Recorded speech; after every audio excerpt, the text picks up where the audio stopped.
자, 이제 기억 꺼내기 두 번째 방법, 시선 돌리기에 대한 내용으로 쭉 한번 살펴보았어요. 그런 다음에 이제 기억 꺼내기, 궁극의 공부법, 이 기억을 꺼내내면서 사실 그렇거든요. 기억한 것 자체로 문제가 끝나는 게 아니라 우리 아이들은 시험장에 들어가서 시험을 치러야 되고 그 치러낸 시험에서 성적을 얻어내기 위해서는 그 기억력을 오래 유지시켜야 될 거예요.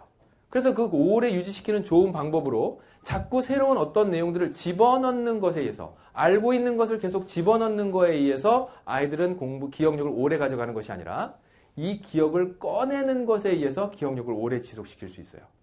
그러니까 나는 집어넣은 것만큼 왜 아웃풋, 밖으로 안 나오지? 라고 하는 게 아니라 밖으로 꺼내야 이게 훨씬 더 잘 기억이 돼요. 우리 인간의 뇌가 그렇게 생겨먹었답니다. 굉장히 많은 커다란 용량을 가지고 있음에도 불구하고 우리가 지금까지 이렇게 잘 살 수 있었던 이유는 커서 잘 살 수 있었던 게 아니라 필요 없는 것들을 삭제시키고 필요한 것들을 남겼기 때문에 그렇죠. 그런데 그 필요한 걸 남길 수 있는 건 내가 자꾸 써먹어 봐야 돼요. 써먹어 보지 않으면 그게 어느 구석에 처박혀 있는지 잘 쓰지 않으니까 필요한 건지 안 필요한 건지 뇌는 판단하지 못하게 되고 그래서 필요하지 않게 됐다라고 하는 건 시간이 소요돼서 쓰지 않은 것으로 판단해서 차츰차츰 지워버리고 잊어버리게 되는 거죠. 자, 그래서 기억 꺼내기 두 번째 실험입니다. 실험 1과 앞서 진행했었던 실험 1과 유사한 형태의 실험인데요. 장기 기억으로 가져가기 위한 기억 꺼내기 훈련 A, B 두 그룹으로 나누고 해달, 북태평양에 사는 해달 있죠?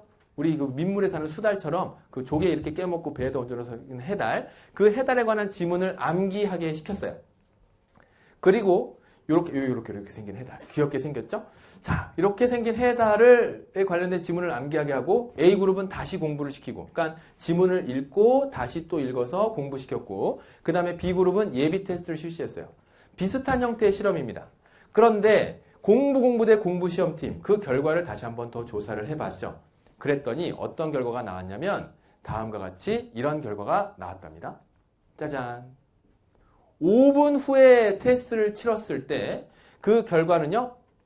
예상하시겠지만 공부팀이 여기서는 조금 예상한 것과 빗나간 점수가 나오는데 우리가 앞서서는 어땠나요? 공부하고 공부 테스트한 팀에서 테스트한 팀이 점수가 좀 더 높았죠? 그런데 이번 테스트에서는요. 5분 후 시험에서는 55점으로 61.55점으로 공부시험팀이 조금 낮았어요. 그러면 결국 읽고 또 읽고 복습 또 하고 같은 거 계속 반복해서 읽는 게 유리하겠구나. 물론 그게 유리한 시점이 있다는 걸 말씀드리기 위해서 이 내용의 테스트를 말씀드립니다. 내일 당장 시험이라면 오늘 같은 내용을 여러 번 공부해야 되죠. 그런데 우리 아이들은 이제 성장을 해서 궁극의 목표가 대학 진학이라고 한다면 배웠었던 내용을 가장 길게 가져갈 수 있어야 되고 필요할 때 꺼내 쓸 수 있어야 돼요.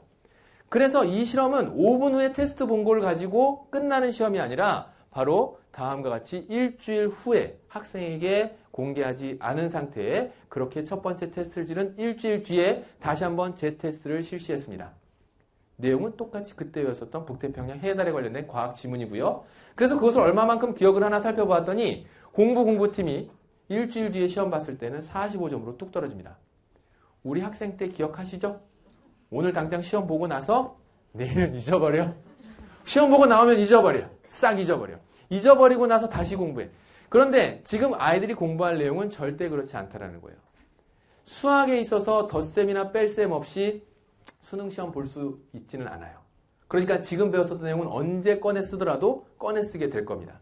그런데 공부시험팀은 반면에 어떻게 나왔냐면 성적의 하락폭이 거의 없죠. 이런 일이 일어날 수밖에 없었던 것은 공부를 하고 나서 내가 공부를 한 내용에 대해서 테스트를 잠깐 치렀을 때, 공부 시험을 하고 시험을 치렀을 때 이 학생에게 이미 한번 인지가 된 거예요. 머릿속에서 내가 모르는 게 무엇이 있었구나. 그 무엇이 있었다면 그 무엇은 다시 꺼내서 공부하면 되는 거니까 그렇게 한번 인지하는 것만으로도 장기 기억 상태로 훨씬 더 유리하게 가져갈 수 있다는 거죠. 그래서 학생들이 공부하게 될 때 다음과 같이 장기 기록을 위한 기억 꺼내기 자꾸 꺼내 써야 돼요. 무작정 하나만 외워서 푸는 게 아니라 요거 아까 지우면서 문제 풀었던 거 기억하시죠? 이것 또한 셀프 테스트에 관련된 간단한 예가 될 거고 또 말씀드렸었죠? 요것 또한 셀프 테스트. 즉 학생이 스스로 설명할 수 있는 단계, 그 단계까지 간다면 알맞게 셀프 테스트를 치르고 있다라고 볼 수 있겠네요.